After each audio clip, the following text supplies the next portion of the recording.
Herkese selam arkadaşlar. Yaklaşık bir ay sonra tekrar Recep'le beraberiz. Bu sefer Vivo X200 Ultra cihazını inceleyeceğiz. Herkesin ve bizim de uzun zamandır beklediğimiz bir cihazdı. Malum Vivo serisini, Vivo cihazlarını seviyoruz biz. Bu cihazı bize Çin topraklarından hızlıca getiren Mehmet Kalkan'a teşekkür ediyoruz. Sağ olsun. Her zaman en hızlı şekilde davranıp cihazı bize ulaştırıyor. Şimdi cihazın bir kutu açılışını yapacağız Recep'le beraber. Kutu açılışını yaptıktan sonra cihazın tasarım, ekran, ses ve kamera özelliklerini test edeceğiz. Daha sonra videoyu bitireceğiz. Kutu açılışıyla tekrar birlikte olacağız. Merhaba arkadaşlar. Yine Yusuf'la beraber bir kutu açılışında beraberiz. Bugün sizlerle Vivo X200 Ultra'nın kutu açılışını yapacağız. Hep beraber çok beklemeden kutumuzu açalım. Şöyle açıyoruz. Kutumuzda ilk önce bizi telefonumuz karşılıyor. Şöyle telefonumuzu yerinden çıkartalım. Yan çeviriyorum. Biz daha önce açtık, kontrol ettik. Şöyle gördüğünüz gibi tasarımı bu şekilde.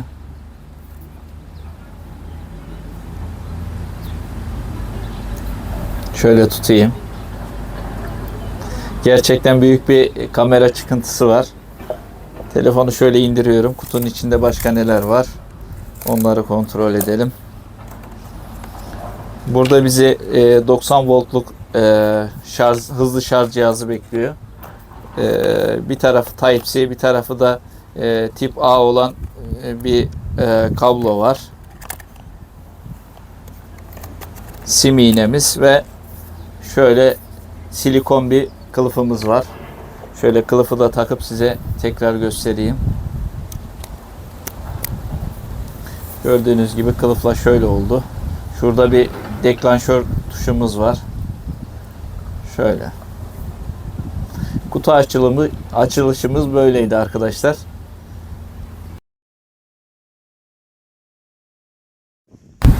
Evet arkadaşlar, cihazın tasarımıyla alakalı kendi fikirlerimi belirteceğim. Daha sonra Recep de cihazın tasarımıyla alakalı kendi fikirlerini belirtecek. Biliyorsunuz biz özgün videolar çekiyoruz. Yani kendi fikirlerimizi belirtiyoruz. O yüzden şimdi tasarımla başlayalım. Ben bu X200 Ultra'da en çok beğendiğim benim renk oldu. Gerçekten mükemmel bir renk kullanmışlar ki herkes bu rengi istiyor. Tasarım olarak gerçekten güzel. Bazen şöyle yorumlar okuyorum ben. İşte çok büyük, çok kaba, kamera çıkıntısı çok büyük. Arkadaşlar bu cihazı fotoğraf ve video çekmeyi seven insanlar tercih ettiği için bu tarz detaylara takılmamak lazım. Yani oyun oynayan, çok az fotoğraf çeken, video çeken insanlar zaten bu cihazı tercih etmeyecek. Şimdi tasarım detaylarına bakarsak şu kenarların düz olması gerçekten çok hoş olmuş. Elde tutuş hissiyatı X100 Ultra'ya göre, benim cihazım X100 Ultra, ona göre biraz daha güzel. Kamera çıkıntısı evet büyük, gerçekten büyük ama şu tırtıklı yapı gerçekten hoş olmuş. Şöyle yan tuttuğunuz zaman kompakt bir fotoğraf makinesini andırıyor. Gerçekten şurada kırmızı bir şerit var ortada. Kamera adasının ortasından geçen. O da çok hoş duruyor gerçekten. Bu kırmızı rengi gerçekten insanın aklını başından alıyor. Tasarımdan son olarak bahsedebileceğim benim şuradaki deklanşör tuşu gerçekten hani uzun zamandır bir eksiklikti bence. Fotoğraf çekerken yan tutup şu şekilde fotoğraf çekmek gerçekten mükemmel bir deneyim sunacak. Hazır tasarımdan bahsetmişken ekrana da geçelim. Ben her zaman söylüyorum kötü ekranlı telefon yok artık. 4500 nit parlaklık değeri var. Ekran gerçekten güzel duruyor. X100 Ultra olsun, X200 Ultra olsun, Xiaomi 15 Ultra olsun. Bunların hepsinin bence ekranları güzel arkadaşlar. Kötü ekranlı cihaz yok bence artık. Şöyle ekranı da göstereyim ben size. Ekran da şu şekilde görünüyor. Parlaklık değeri gayet mükemmel. Güneş altında çok iyi görünüyor zaten 4500 nit parlaklığa sahip. Cihazdan son olarak şunu bahsedeyim. 6000 mAh pili var. Yani 500 mAh daha yükselmiş Vivo X100 Ultra'ya oranla. Bu da güzel bir detay. Tasarımdan bahsedebileceklerim bunlar. Şimdi Recep tasarımla alakalı fikirlerini söyleyecek. Daha sonra cihazla ilgili bir ses testi yapacağız. Daha sonra en önemli olan kamera detaylarını inceleyeceğiz. Kamerasıyla ilgili çekimler yapacağız. Vivo X100 Ultra ile karşılaştıracağız ve videoyu bitireceğiz arkadaşlar. Hiç bölmeden ben direkt tasarımla ilgili fikirlerimi söyleyeyim. Tabii. Şimdi şöyle telefonu alabilir miyim Yusuf? Şöyle şu kamera çıkıntısı gerçekten fazla ama şöyle tutarken şu özür diliyorum. İşaret parmağı oturuyor ve telefonun elinde sabit kalmasını sağlıyor. Bu yönden aslında bu çıkıntı bir yönden iyi. Evet. Biraz küçük olsa çıkıntı el kameranın ortasına geliyor. Kamera parmak izi oluyor. Bu yönden ben güzel buldum. Çıkıntıyı bir yönden faydalı gördüm ben. Bir de bu deklanşör tuşu güzel olmuş ama benim gibi solaklar için biraz dezavantaj olmuş. Çünkü sol elle fotoğraf çekerken altta kalıyor. Dolayısıyla bu biraz rahatsız edici oluyor. Yani terste kalıyor, öyle söyleyeyim. Ama tabii ki genele baktığımız zaman güzel. Ben de köşelerinin kavisli olmasını yani daha önceki modellerde yadırgıyordum. Şimdi kenarları düz olunca elde tutuşu daha güzel olmuş. Benim de tasarımla ilgili söyleyeceklerim bunlar. Zaten bu cihazı alacak insan hani bence tasarımını dert etmeyecektir. Fotoğraf yani ortaya çıkarttığı fotoğraf ve videoları görünce tasarımı dert etmeyecektir. Küçük bir fotoğraf makinesi taşıyormuş gibi düşünsün insanlar. Ben tasarımını beğendim. Zaten büyük ekranlı cihaz seviyorum. Büyük cihaz seven insanlar için tasarımın dert olacağını zannetmiyorum. Tasarımla ilgili söyleyebileceklerimiz bunlar arkadaşlar. Şimdi de diğer detaylara geçelim. Evet arkadaşlar, tasarımla devam ediyoruz. Şimdi X200 Ultra'nın bir önceki serisi X100 Ultra ile tasarım açısından bir değerlendirme yapacağız Yusuf'la. Elimde şu anda Yusuf'un telefonu X100 Ultra var. Şöyle yan yana koyuyorum. Şöyle Yusuf yakından da çek. Gördüğünüz gibi X100 Ultra bir tık daha uzun gibi değil mi Yusuf? Evet, biraz daha uzun gibi görünüyor. Evet. Şöyle ekranları da gösterelim arkadaşlara. Benim Gördüğünüz ekranda gibi. mat var arkadaşlar. Recep, lafını böldüm. Evet. Benim ekranda mat koruyucu var. Ekran iyi görünmeyebilir. Şöyle açayım ben.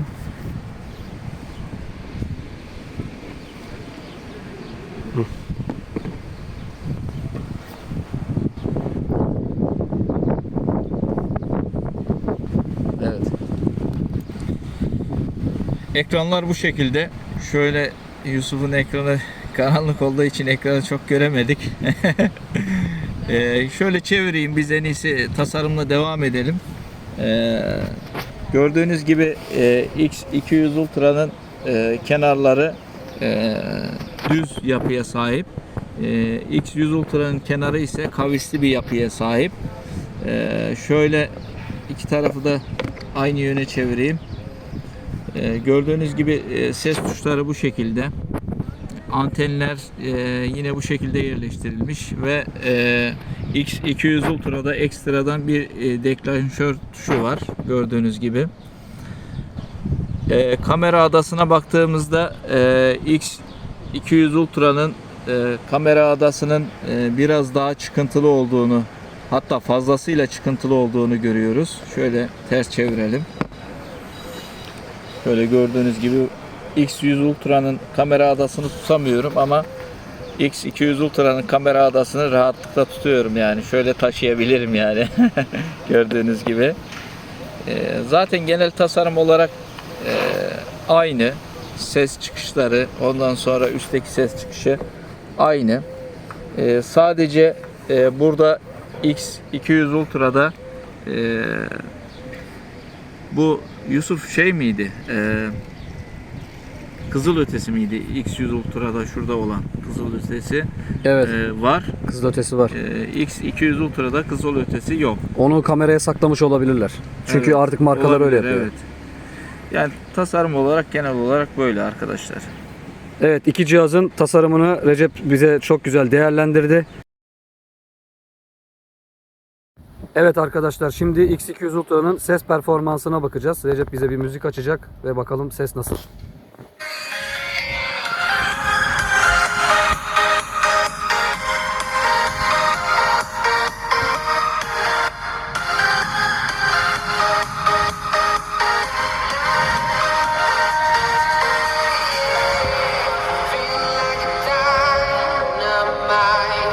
Ready to explore right up in the sky.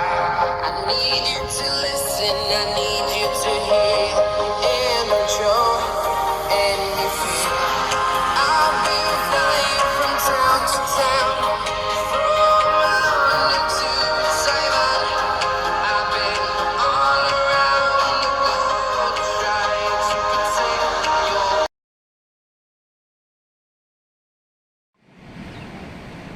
Evet arkadaşlar, şimdi Vivo X100 Ultra ve Vivo X200 Ultra telefonlarının ses performansını karşılaştıracağız. Söz sende Yusuf. Evet. Benim aslan parçası da burada. İki cihazı açalım. Durdurarak müziklere bakalım. X200 Ultra ile başlıyorum.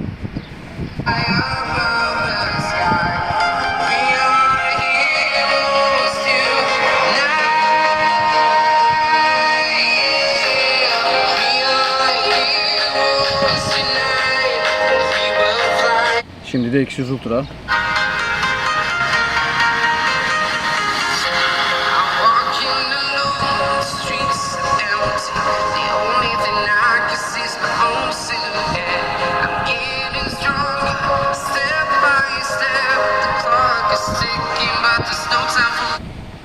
Ortaya alalım biraz.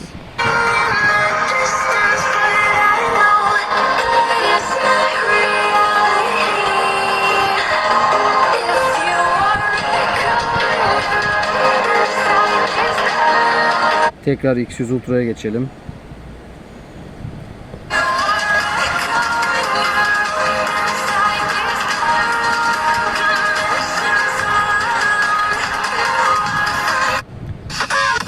Evet, Halef Selef iki cihazın ses performansı bu şekilde arkadaşlar. Şimdi kameraya geçeceğiz arkadaşlar. En çok can alıcı ve en çok beklenen noktaya. X200 Ultra'nın fotoğraf çekim örneklerini paylaşacağız. Peşine de X100 Ultra ile bir değerlendirmesini yapıp videoyu bitireceğiz arkadaşlar.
Evet arkadaşlar, iki cihazın video performansını test ediyoruz şimdi.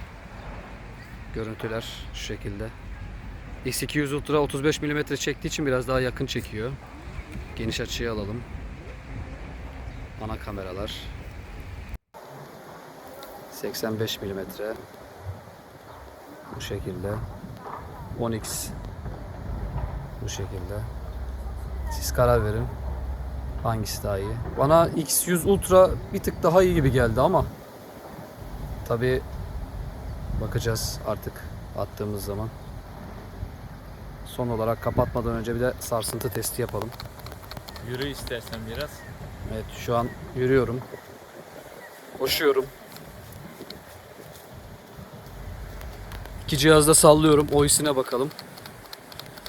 Şu an sallıyorum cihazları. Evet, iki cihazın video performansı bu şekilde.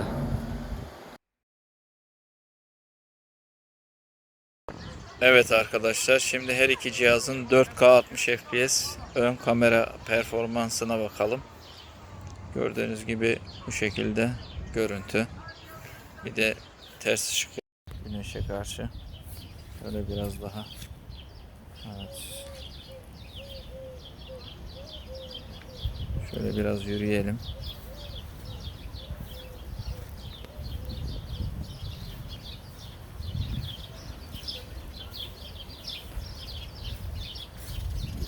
Ön kamera performansı bu şekilde arkadaşlar.